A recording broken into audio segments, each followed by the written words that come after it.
जो नया वोटर आ रहा है वो एक हेट सेंटिमेंट लेके आ रहा है विच इज वेरी डेंजरस। सियासत को सो कॉल्ड इलेक्टेबल से आजाद कराया। ऐसे लगा कि एक वक्त जिंदगी खत्म होगी, सियासत तो भाड़ में जाए। अब वो इलेक्टेबल्स क्यों नहीं इलेक्ट हुए आईपीपी में जाके? जो बच्चा आज 16 का है वो अगले इंतखाबात में अपना वोट कास्ट करेगा। पाकिस्तान की सियासत आजाद हुई है।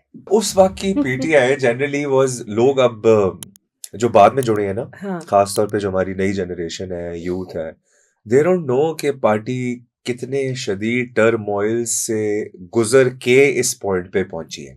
और बहुत सारे लोग जिन्होंने 2011 में, 12 में, 13 में, अब टिल रीसेंट टाइम्स जब तक गवर्नमेंट फॉर्म नहीं हुई जी, जो कंट्रीब्यूट किया, वो आपको नहीं लगता कि उनकी कॉन्ट्रीब्यूशंस थोड़ी सी कंसिडर नहीं की जाती या उनको लेस इंपॉर्टेंस दी जाती है और ऐसे लगता है कि देयर न्यू फेसेस जो बहुत ज्यादा प्रोमिनेंस ले गए हैं पार्टी में? Jafar, it depends. देखो, पॉलिटिक्स, जो पावर पॉलिटिक्स है, it's a difficult game. True. और उसमें जो कंस्टिट्यूंसी पॉलिटिक्स है, even it's more difficult than power. Power में तो आप ऐसे पीएम किसी को भी लगा दो। ट्रू। कहीं बाहर से कितने लोग आए जो हमारे गवर्नमेंट में, हमारी अपनी गवर्नमेंट में बिल्कुल ऐसी है। सी और उनकी वो कोई उसी रफ्तार स्ट्रगल से नहीं चले थी। भी गए। हाँ, और जैसे ही हमारी गवर्नमेंट गई, वो हमें कहीं नजर नहीं आए except few. So point is के उसमें फिर आपकी कैपेसिटी, क्योंकि इंटेलेक्चुअल डिसऑनेस्टी सिर्फ बाकी चीजों में नहीं हुई, पॉलिटिक्स में सबसे ज्यादा हुई। कैसे?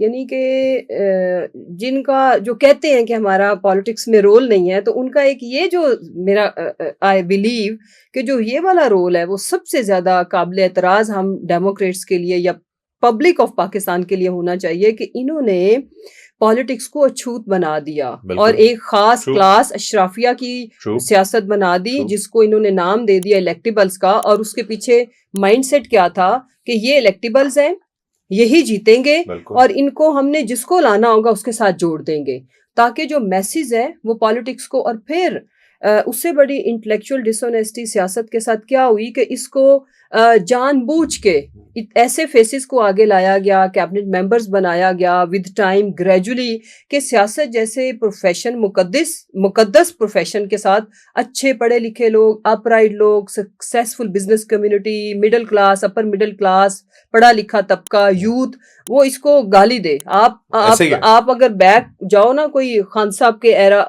2011 से पहले सियासत क्या हम गाली के तौर पर यूज करते थे ना, मिनरल सियासत ना कर, तू एडा सियासतदान। See, because they made it negative way में बोला, in a negative, they made it के सियासत गंदा काम है और ये गंदे लोग करते हैं। बट गंदे लोग, वो लोग इतने गंदे नहीं होते। और उसमें इलेक्टेबल्स का जो खान साहब को तारीख में जिस चीज से याद रखा जाना, इन माय ओपिनियन, वो याद रखो जाफर, वो ये चीज होगी कि पाकिस्तान की सियासत को सो कॉल्ड इलेक्टेबल से आजाद कराया। और जो रियल डेमोक्रेसी आती ही तब है जब अवाम नामों को, बड़ी बड़ी शख्सियात को देखे बगैर नजरिए पे वोट दे। इवन इतना बड़ा, देखो, मेरा ईमान है कि जितनी अल्लाह ताला ना कुछ भी बेसबब नहीं करते। बिल्कुल। सो ये जो जितनी बड़ी हमें कुटापा तो लगा, हमारी घरों जो कुछ हुआ आप लोगों की फैमिली के साथ, हमारे साथ, सबके साथ, ऐसे लगा कि एक वक्त जिंदगी खत्म होगी, सियासत तो भाड़ में जाए। रीस्टार्ट करना बड़ा मुश्किल लग रहा था। लेकिन उसमें जो खैर का पहलू मैं देखती हूँ वो ये है कि पाकिस्तान की सियासत और ऑल टुगेदर जो पाकिस्तान की जो पॉलिटिकल डायनेमिक्स थी, ऑल टुगेदर चेंज हुई। और इन्होंने ये सब कुछ करके इतना घाटे का सौदा किया। मे बी इनका ये वाला ढकोसला सिस्टम, इलेक्टेबल्स ये आएंगे तो आप होंगे, किसी को भी, इमरान खान जैसे बंदे के साथ भर भर के इन्होंने बंदे, जिस वक्त हम मोस्ट पॉपुलर पार्टी थे, ले आए। अब वो इलेक्टेबल्स क्यों नहीं इलेक्ट हुए आईपीपी में जाके? मेरा नुक्ता ये है, मौकफ ये है कि अब पाकिस्तान की सियासत आजाद हुई है। इट डजंट मैटर क्या सिंबल है, नजरिए पे। और ये एक ऐसा बड़ा क्रेडिट है। बाकी सारी चीजें की वो जी फलां का रोल खत्म हो जाए, लुक, जब लोग ही नजरियाती हो जाए तो रोल तो ऑटोमेटिकली उनका पब्लिक ने खत्म कर दिया। अब हमने तो नहीं किया ना, खान साहब वाज इन प्रिजन, हमारी first year, second year, third year, fourth year ने इलेक्शन नहीं लड़ा, पता नहीं कौन लोग थे, क्या सिंबल था, बट लोगों ने कहा कि नहीं, रीजन थी, कॉज थी, निकलने के पीछे ऑब्जेक्टिव्स थे। तो पाकिस्तान में डेमोक्रेसी आई है for the first time in ये reality February 2024. agreed एंड ये आगे ही जानी है. मैंने कहीं दुनिया में नहीं देखा कि एक चीज एक सर्टेन लेवल पे आई हो तो आप उसको, वो माजी में ठीक है होता रहा, लेकिन उस वक्त ये जो आपकी जनरेशन है ये नहीं थी, ये सोशल मीडिया नहीं था. अब तो ये आगे ही जाएगी. अब तो हमसे जो अगली वाली जनरेशन है वो हमसे ज्यादा वाइब्रेंट है. Yes. मतलब मैं अब I am in early 30s. हाँ जी, ठीक है. सो मैं अब देखता हूँ कि मैं अर्ली 30s में हूँ इस वक्त अपनी जिंदगी के एक प्राइम फेज में हूँ. सो जो हमारे जनरेशन आ रही है वो 18, 19, 20 वाली, मैं एक पॉइंट हर जगह बोलता होता हूँ और बड़ी इंपॉर्टेंट एक जगह पे भी मैंने ये बात बोली, उनको तो अच्छी नहीं लगी, मैंने बाद में खैर ही पड़ी अपनी कि अल्लाह इनका दिल नरम कर दे मेरे लिए.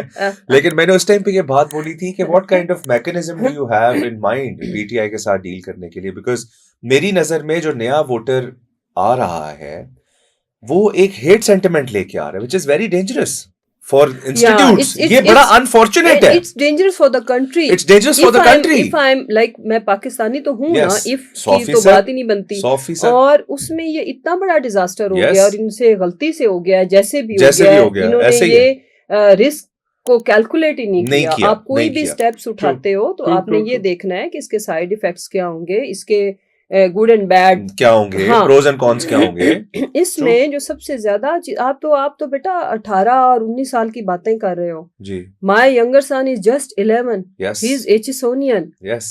And I can't tell you, I can't repeat the things कि उधर बच्चों उसके ने 2 क्या मौकों minds पे है? क्या किया है. Yes, छोटे yes, बच्चों ने. यस. ठीक और है. इन्होंने देखे, इन्होंने 5-7 साल बाद And इन्होंने ये आपके हम ये electoral- कर नहीं सकते. ये गुनाह होगा कि हम अपने बच्चों के ज़हनों में अभी से कोई तासुब और ये चीजें उनकी शख्सियत पे नेगेटिव तो हमने Obviously स्टैम्प नहीं करनी. obviously नहीं, वी obviously. ऑलवेज ट्राई कि वो अपना कि वो पॉजिटिव रहे, positive वो सोचे. मासूमियत उनकी रहे. और जो पाकिस्तान के इंस्टीट्यूशंस है, कुछ लोग हैं चले जाएंगे, ये इदारे रहने हैं, लेकिन हम लोगों के दिलों में अनलिमिटेड फॉर एवर नफरत भर देंगे तो कल को हमारे बच्चों ने इन्हीं इदारों में शायद वो सर्व कर रहे होंगे. और ऐसे हुआ है. हाँ. पाकिस्तान एज अ कंट्री, कोई एक घर ऐसा नहीं है, कोई एक घर ऐसा नहीं है जिनकी इन इदारों में नुमाइंदगी ना हो. Every house has a son, has a nephew, has a daughter serving there. ऐसे ही ये इतनी नेगेटिव चीज हुई कि उससे क्या मसलन के उसको फिर हमने मतलब I have to like discuss with my younger son ताकि उनका माइंड क्लियर रहे. हाँ कि नहीं, ये इंडिविजुअल्स की बात होती है, इदारा कोई भी बुरा नहीं होता. हम लोग बुरे होते हैं. आज शायद मैं अगर उसकी हेड हूँ तो ये फॉल्ट मेरे अंदर है, ना कि पूरे इंस्टीट्यूशन के अंदर है. तो इसका इतना बुरा इम्पैक्ट आया है और वी शुड प्रे कि ये कुछ अच्छे स्टेप्स लें. कोई कंस्ट्रक्टिव लोग यहाँ पे कुछ थिंक टैंक इस तरह का भी बने कि जो अगले 10 सालों की प्लानिंग करे. कि जो ये गैप आ गया हुआ है, generation gap is too dangerous, और नेगेटिव सेंस में जब आ जाए तो उसको, उस गैप को फिल करना कहीं ऐसा ना हो कि वो फिल होने के काबिल ही ना रहे. तो they should rethink, they should restart, they should revisit their policies. और ये हम सब के लिए अच्छा है, ये खाली उनके लिए नहीं अच्छा, ये हम सब के लिए as a nation we need it. बिल्कुल ऐसे ही है. We need a healing touch. Your nation is asking for, they're begging for. Absolutely need it. मैं तो सिर्फ ये पॉइंट कहता हूँ कि ये सारे बच्चे they will be in your electoral setup within a few years.